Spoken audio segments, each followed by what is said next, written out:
Sadly, most of our clergy throughout American history have delivered to us that which we want to hear.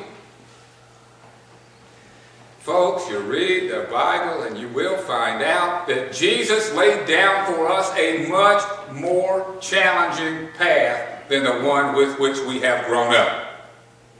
In Matthew chapter 12, verse 50, he said, for instance, "For whoever does the will of my Father in heaven is my brother, my sister, and my mother."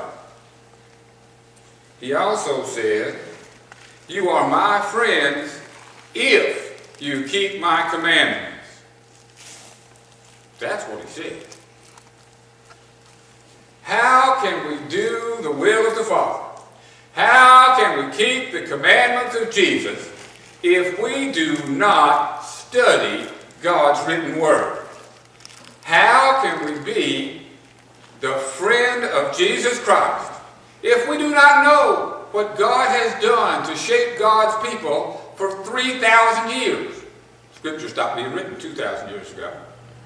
How can we know about the first 3,000 years of human history in a relationship with God if we do not study God's written word?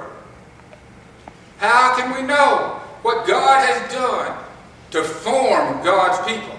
How can we know what God has said that we ought to be doing if we're not studying God's written word? The answer is simple, isn't it? We can't. We can't. Every single one of us got more than one Bible in the house. Right? How many of us know which testament Philemon is in? Yeah. Yeah. Yeah. How many of us know that, though? Y'all, everybody but three are going. They're trying to hear the three speaking out. Okay? It's all right. But it's bad. It's a symptom of what's happened in our country. I read a survey the other day that says we are the most religious nation in the world and the most ignorant about it. We got to stop that, people. It's got to start somewhere. Might as well be right here. Paul wrote to Timothy that we have to take the God-inspired scriptures and use it for three things. Four, he said. Teaching, rebuking, correcting, and training in righteousness. So that we can know both the how and the why of doing good works, which in fact is the will of God. That we do good works is the will of God. While we are studying those God-inspired scriptures, we have to remember that the minds that heard those words from God and the hands that wrote those things down have been dead for a minimum of 2,000 years. It's a long time back. As you can imagine, some things have changed a great deal since then. But as they say, the more things change, the more they stay the same. Some things haven't changed very much. The Word still speaks to the human condition very well, but you got to get by some of that other stuff in order to understand it. We, in order to make 21st century sense of writings that were written no more recently than the first century, are going to need a strong spiritual relationship with God in order that we can read those words and understand them. Studying them academically will not do. We have to study those words within the concept of our relationship with God. Now, no matter what we may have heard in the past, no matter what you hope I'm not going to say in a minute, people, we cannot keep our heads in all situations and act in Christian ways at all times, especially when the manure is running through the spreader and everything is getting fertilized. We can't do that with only coming to church and Sunday school on Sunday.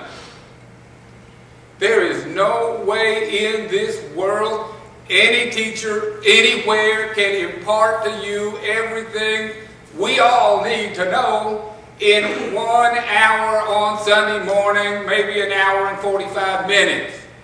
It's not going to happen. I guess Jesus could bore a hole in your head and pour it in there if he wanted to, but he's the only one.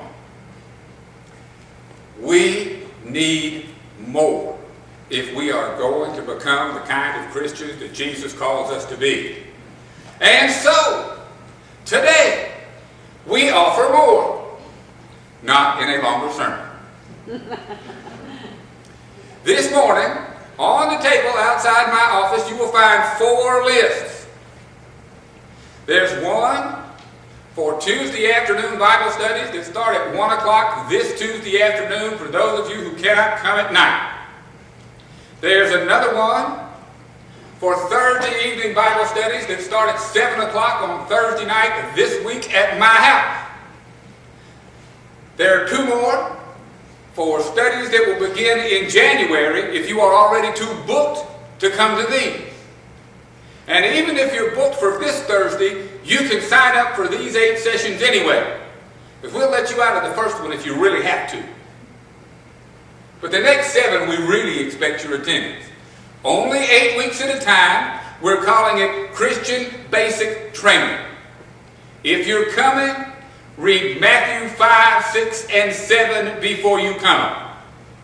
If when you get there and you have read it steadily, and you're not scared to death of what it means to be a Christian by the time you arrive, you will be by the time you leave.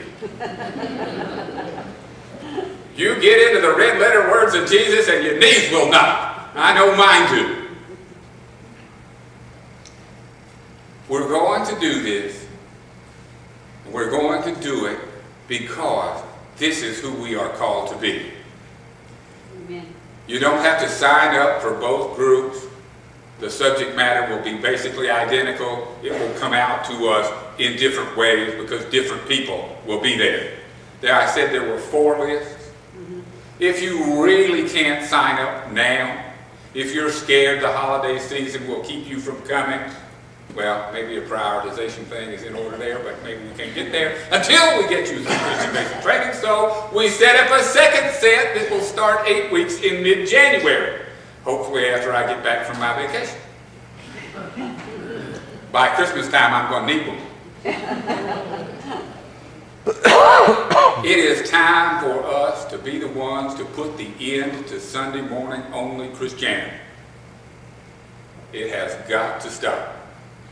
Because that is not what we are called to do or be.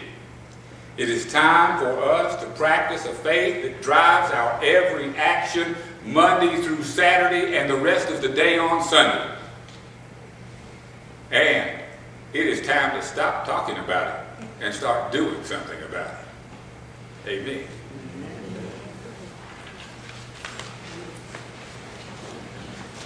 If there's one here this morning that is a baptized Christian and not a member of this fellowship, and you hear Jesus Christ calling on you to join together with us in worship and in service, join me here at the front as we stand and sing our hymn of invitation. Seek first, number 26 in the notebook. If there's one here this morning who is a baptized Christian and a member of this fellowship, and you hear Jesus Christ calling on you to rededicate yourself to his service, join me here as we stand and sing. And if there's one here today who has never given your life over to Jesus Christ and accepted him as Savior and Lord, there'll never be a better day than this to start your walk to life everlasting with Jesus Christ. If you will, stand and sing.